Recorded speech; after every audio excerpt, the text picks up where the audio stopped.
officially halfway through the decade of the 2020s, so I'm going to stop and give you guys my picks for the 20 best movies that I've seen this decade of the 2020s so far.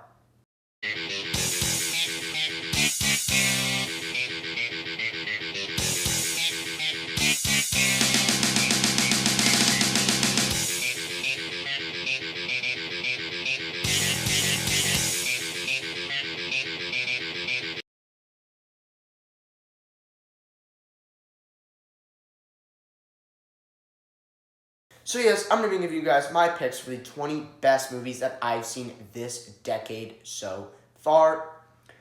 And quickly before we get started today's video, I just want to mention that I am sorry I haven't given you guys this video yet, or like now. It's because I've been really busy lately, family in town, going on trips, all that stuff. I've been just really busy and trying to catch up on so many movies and TV shows. I just haven't had time to do this video since this will be a long video. Now I finally can, so I'm happy for that. There's some other videos that I need to do because I did a survey like a month ago or something asking what videos you guys wanted to see. And there's like some hot takes videos, some Blu-ray videos, all that stuff. I need to get on those. But yeah, so we're finally doing this one. And also remember, my list is not the right list. It's just my list. I'd love to hear your list in the comments. Share your ranking of the best movies that you have seen this decade so far, because 20 might be a lot to comment. So pick whatever number you want. Just list some of your favorite films of the decade so far. Without further ado, let's get to the ranking. In 20th place, Ghostbusters Afterlife. Now this is what legacy sequels should all be, where you have this brand new cast of characters that are just so fun to be around, and they don't get overshadowed by the original characters returning. The new cast has their time to shine.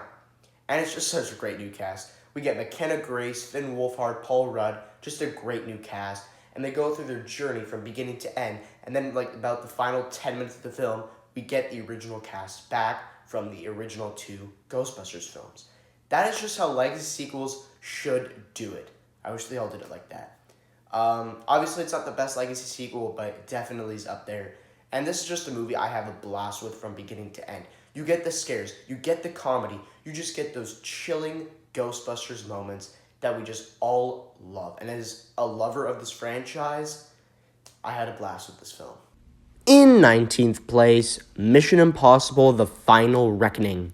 Now, a lot of people are going to disagree with me putting Mission Impossible: The Final Reckoning on my 20 best of the decade list so far. But I'm a little surprised here that a lot of people didn't like this movie. I had a blast with this film. Yes, it is flawed. The film is pretty messy with like the beginning, hour of the film. It's messy. What it does a good job at is letting us know that this is the final Mission Impossible film.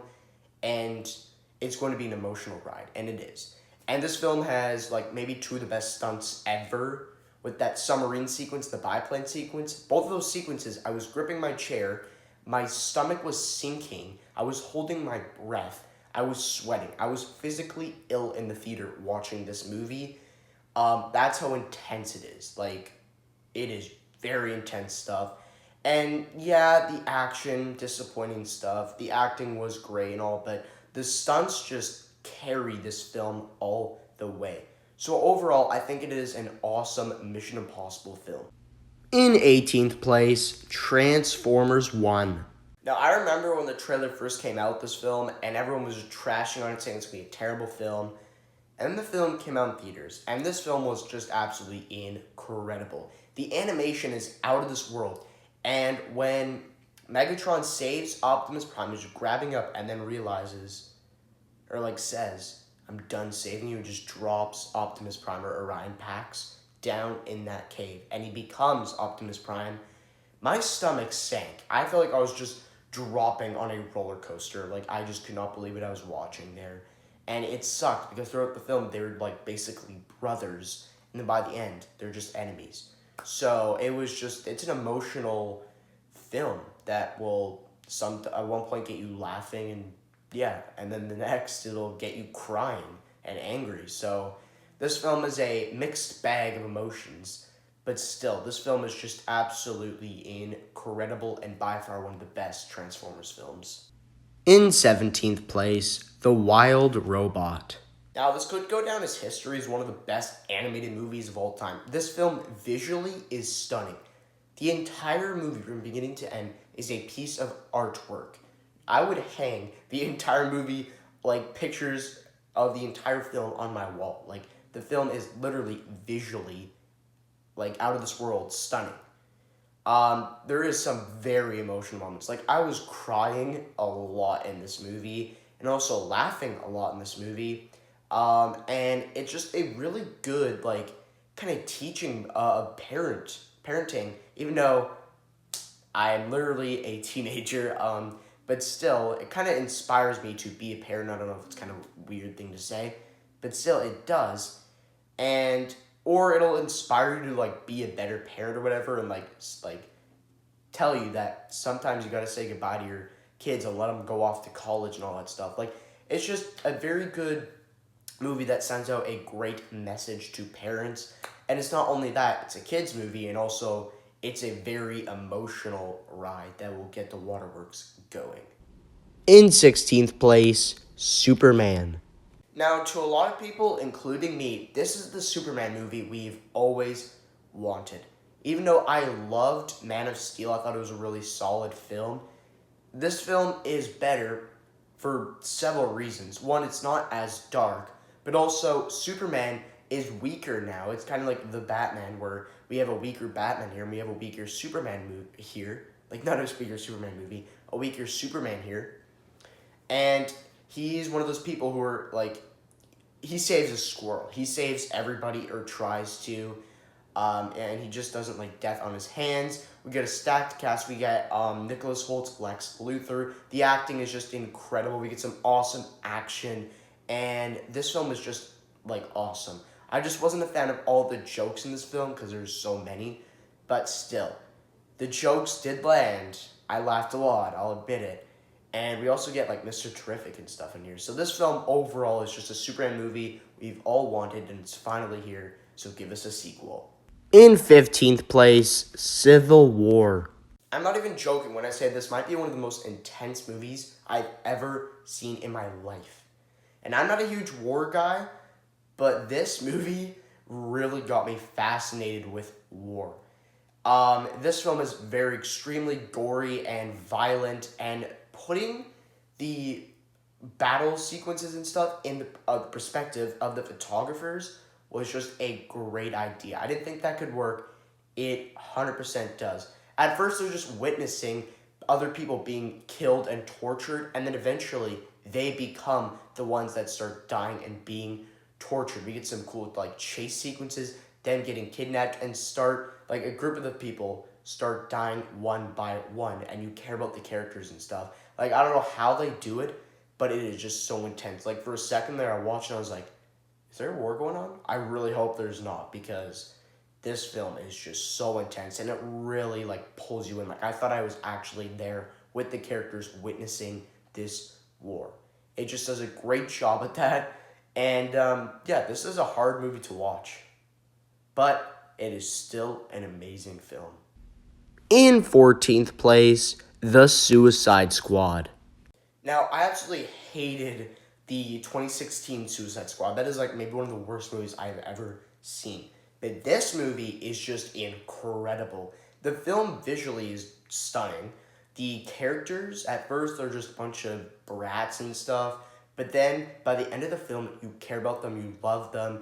And the nice thing is, like, they don't play it safe and stuff. They actually start dying. And, you get sad that they're dying. Like, maybe your favorite character just got killed. Like, it's just incredible at doing that. We get a bop of a soundtrack because it is James Gunn. And yeah, this film just makes you in love with these characters and just want another Suicide Squad film. And John Cena, Idris Elba, Margot Robbie, everyone in this film is just incredible. And remember, Bird. I had to do that. But this film is just absolutely incredible and one of the best DC movies for sure. In 13th place, The Fall Guy. Now, it just really sucks that this movie bombed at the box office. I thought this was just an awesome film. We got romance, comedy, action, all in the same movie. That was just incredible. The film is hilarious. The romance in here between Emily Blunt and Ryan Gosling is just incredible. Especially that moment when he's on the boat and he just tells her that he loves her and stuff, and then he goes explodes it. Kind of an emotional moment. And yeah, the action, the stunts, awesome stuff when he jumps out of that helicopter. Woo! That is just great stuff. You also got Aaron Taylor Johnson in here as the twist villain. There's just so much to love about this film, and it's just maybe like one of the most rewatchable movies out there. In 12th place, Bullet Train. Wow, I didn't even notice, but 2 David Leitch movies in a row. And basically, an hour from now, I could say that The Fall Guy is better.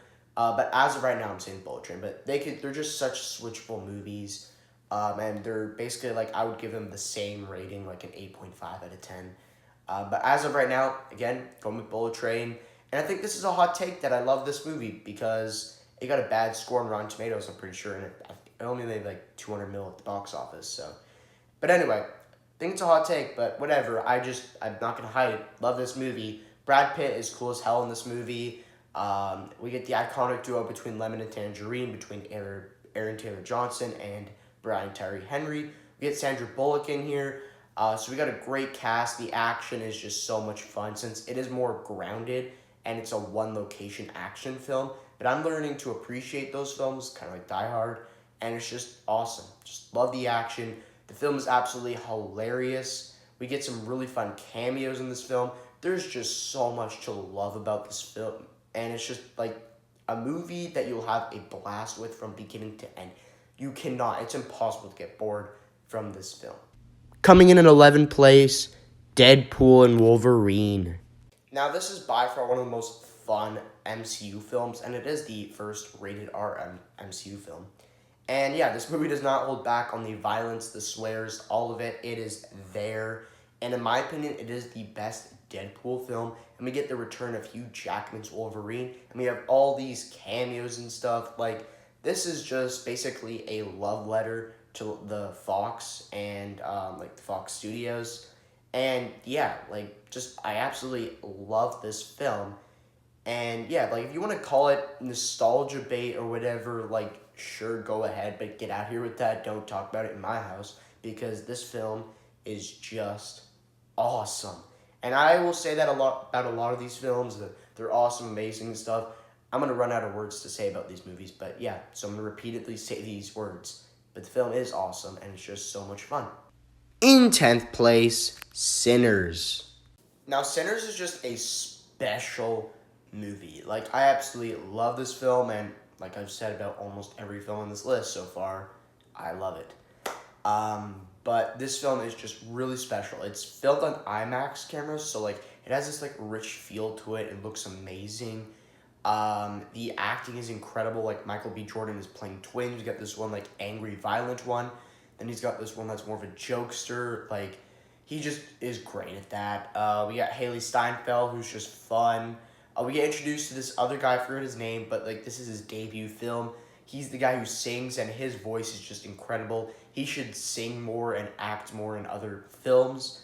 The vampires are just so much fun. The main vampire, he should win an Oscar. He was the best part of the film, in my opinion. And yeah, his acting was just incredible. Rocky Road to Dublin. I listen to that song every day. And it's my favorite song from the film. It's just a banger of a song. And he sings it, or most of it.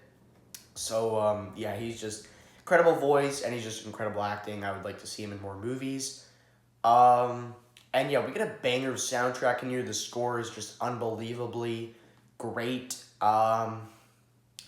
And yeah, there's just, oh my goodness. It actually just came out on Blu-ray. So I'll hopefully pick it up sometime soon. But anyway, this film is just possibly Ryan Coogler's best film. In 9th place, F1 the movie. Now, like I said before, this and Sinners could be replaced, alright? In an hour from now, I could like Sinners better than F1. But as of right now, my gut is telling me to go with F1, so I'm going with it. Joseph Kosinski should just keep making movies, man. This guy should just print movies out. Because this guy is just cooking up. With Top Gun Maverick, now F1. Pretty sure he's making sequels to them, like Top Gun 3, sequel to F1. I would love those. But this guy is just on a streak right now. And, yeah, we are entering the era of Joseph Kosinski. But anyway, this guy is just a great director, and I just can't wait to see what he does next. And, also, the cast here is great. Brad Pitt is just cool as hell in this movie. Brad Pitt is, like, maybe the coolest actor ever. The guy just, oh my gosh, I can't even talk about him. He's just doing what he's doing, and for some reason, that's cool to everyone. But yeah, the guy's just awesome, all right? Sorry, voice crack. But all the other cast members, I thought they were great in this film too, and the races, very intense, very shot well. Like where the camera's just following the car or like inside the car with the driver. I thought that was great. The guy, Joseph Kosinski's camera work is amazing. And yeah, that final race where he's almost there crossing the finish line and then there's a car right behind him and he crosses it. I just wanted to scream and cheer up in the air. I didn't because it's a theater, but I wanted to. And there's some intense crashes with Joshua Pierce. There's one with Sonny Hayes. Like, there's some, like, very intense crashes in this film. Kind of emotional, like, jeez. The soundtrack in this film is a banger, maybe my favorite soundtrack of the year. And the score in this film is out of this world. Hans Zimmer composed it, and the score is just unbelievably great. Maybe, just maybe, one of my favorite scores of all time. I'm comfortable to say that. Maybe it is one of my favorite scores of all time. Like, we'll see. I have to listen a bunch, but still, like, this film and the score. But, yeah, the score just makes me want to run and just don't stop. But this film overall is just an incredible film and the movie of the year so far. In 8th place, Spider-Man Across the SpiderVerse. Now, the SpiderVerse movies, I have to say, are like the best animated films ever. Visually, they're stunning. They should be in a museum. They should be their best-selling thing at the museum because, yeah, visually, they're the best-looking animated films. And overall, in my opinion, they are the best animated movies ever made. They are just incredible stuff. The only other competition I could say is How to Train Your Dragon. Not visually, like just overall. But I'm going to go with the Spider-Verse movies because they are incredible films. And Across the Spider-Verse, like that last hour is just super intense. We get that whole Spider-Verse or Spider-Man chase when all the Spider people are just chasing Miles. Then he goes to the other universe and then finds out that his uncle is still a bad person. His dad is the one who died and his uncle is the Prowler. And his uncle, apparently his other self in that universe is the Prowler as well, and there's no Spider-Man. Like, that was just so intense. I was gripping the chair, my heart was racing. Like, it was just very intense stuff. I loved it, though. I love the cliffhanger here. It sucks that we won't get beyond the Spider-Verse until June of 2027. But still, this was just an incredible film with some amazing, outstanding animation. And yeah, I just can't wait to see what they do next. In 7th place, John Wick Chapter 4. Now, this is probably the coolest movie on this list. And this might be the best action film on this list because this film could be considered one of the best action movies of all time. It is definitely up there. The only movies I can think of that are beating it are like Die Hard and Mission Impossible Fallout and stuff, and another movie that could be like tied with it on this list that's a little higher than this, but still. This is a fantastic movie. I love this franchise, and this is by far the best John Wick film. We get that whole beginning desert sequence at the start of the film, which I thought was awesome. Then we get that whole Japan sequence where John Wick vs. Kane and all that. That was awesome. And then, the final hour of the film is just action sequence after action sequence after action sequence. It does not take a breath. Just keeps going. We get that scene where he's shooting people out of the car. Then there's the highway shootout sequence where people are just shooting each other and there's cars flying by hitting people. Then there's the dragon breath scene, which is maybe like one of the best looking action sequences ever. Then we get the staircase sequence where they're shooting people are just tumbling down the stairs. And then we get the final duel. It's just an incredible film. And we get introduced to Kane, who is my favorite character in the entire franchise. Yes, I like Kane better than John Wick, but still, Kane is just an awesome character. I like what he's doing here for his daughter, and he's just such a cool guy, and I just can't wait for that spin-off movie they announced for him. And also, we get introduced to Bill Skarsgård's character, who also dies in the movie. But I thought Bill Skarsgård was just a fun villain, and by far my favorite villain of the entire franchise. I don't think they'll ever top him. He's just such a unlikable dude, but it's Bill Skarsgård, so, like, come on. He's going to play a good villain. Yeah, so John Wick Chapter 4 is just, honestly, one of the best action movies of all time. In 6th place, Dune Part 2. Now, these movies are absolutely mesmerizing to look at. Like, they are so beautiful. The Dune movies could be the best visually looking films out there. They might be, I don't know. Avatar films, yeah, but I just find them to be very overrated. And the SpiderVerse movies, they're animated, so best looking animated films. But the Dune movies, they're just incredible to look at. I don't know how they do it, but visually, they're just mesmerizing. The acting here between Timothée Chalamet and Zendaya is just incredible. I love the romance in the movie. The action in this film is awesome. Like, that final battle is just awesome. And, like, between everybody with Dave Bautista's character and the villain guy from the Avengers, he's there. And so many other characters. And, like, there's, like, a duel going on. Like, I just love it. And then he decides to take on the council. So that's just going to be epic. And I just cannot wait for Dune Messiah to see how they wrap up this amazing and beautiful trilogy of the Dune movies. So, anyway, we'll see what happens there. But this film is just an epic movie. That's how you describe this film. It's epic. And in some ways, I wanted this to be higher on the list, like 6. That could be too low for it. I don't know, man. But I think the 5 are just a little bit better because they're more rewatchable because this movie is like an almost 3-hour film. But anyway, this film is just an absolutely beautiful, near masterpiece. Coming in at 5th place, Mission Impossible Dead Reckoning Part 1. Now, this also, like this, John Wick Chapter 4, Mission Impossible Fallout, and like Die Hard, or maybe like the 4 best action movies, maybe of all time. I'm forgetting a bunch, I'm sorry, so I'm not legitimately saying they are the greatest action movies of all time, but they are definitely up there. And Dead Reckoning has, like, sure, like, the film is slow, like, running a little bit. Like, that whole airport sequence I thought was very intense. A lot of people don't like it, say it's way too long. It shouldn't be, like, a near 3-hour film. I mean, Final Reckoning is longer, but still. This movie is pretty long, I'll admit it.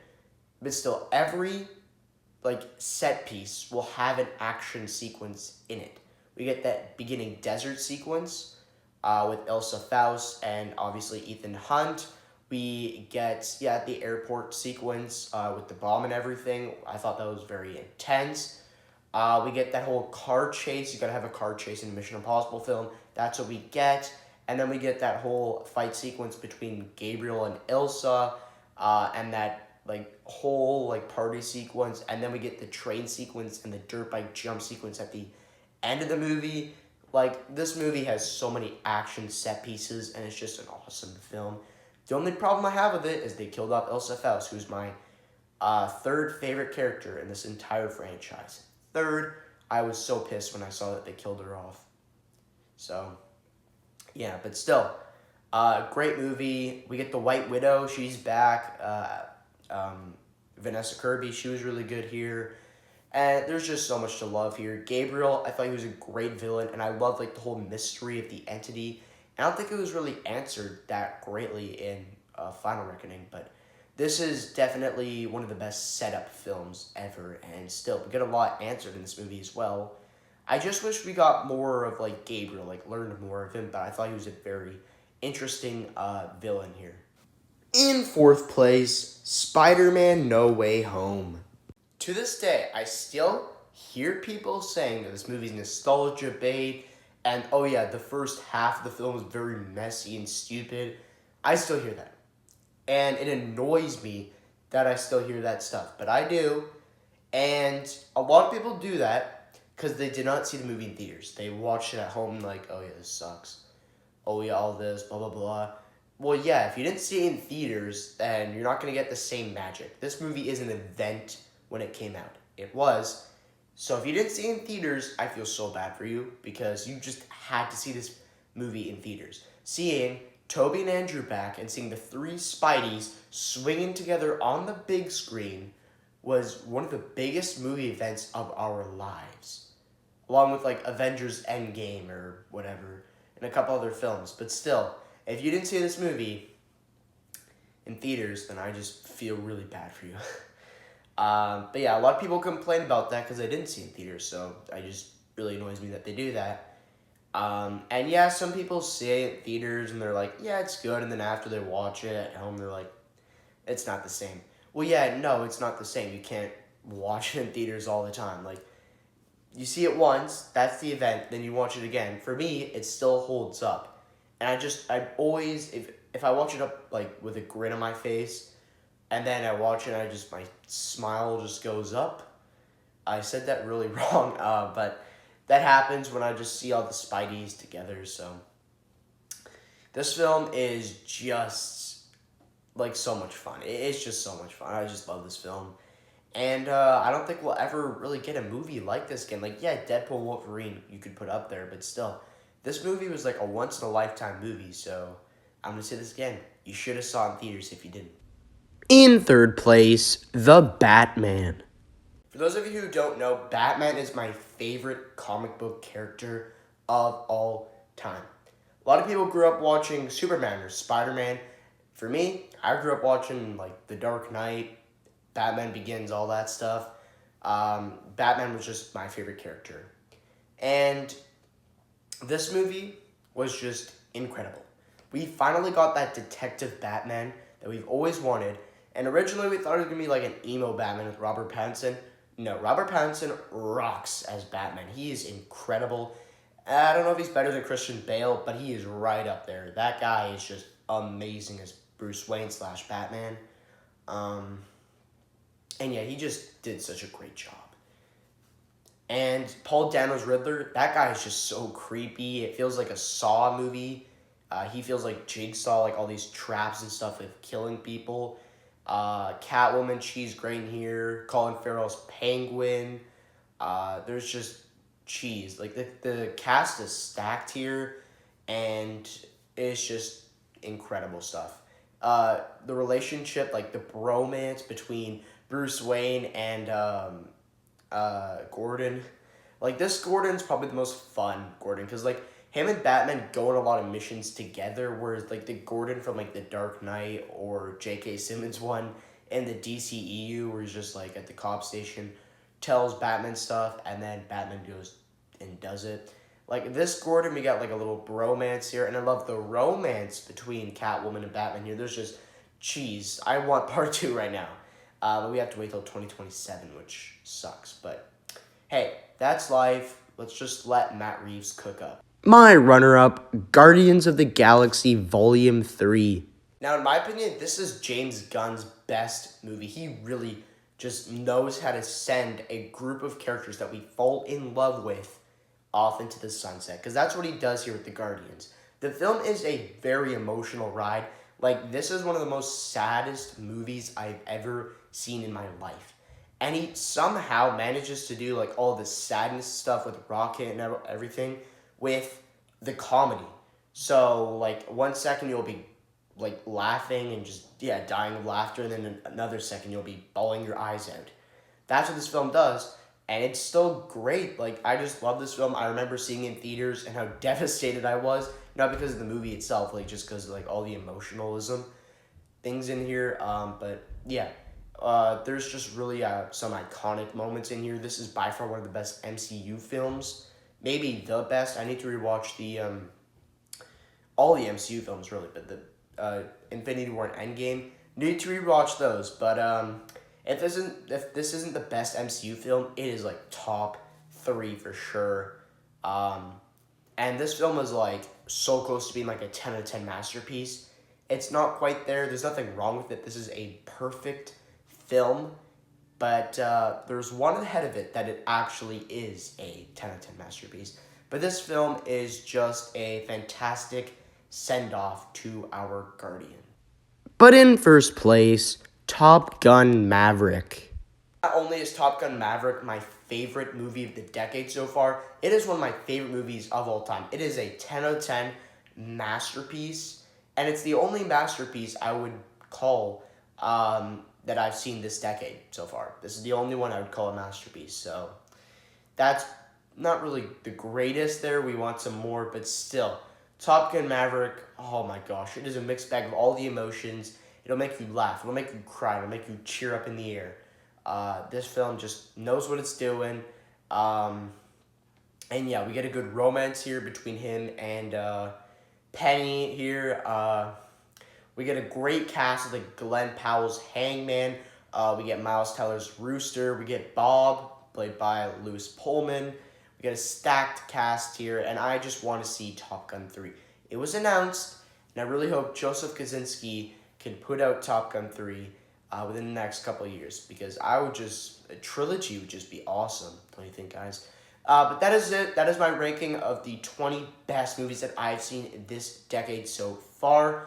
If you guys enjoyed, make sure to like and subscribe, and I will see you guys in the next one.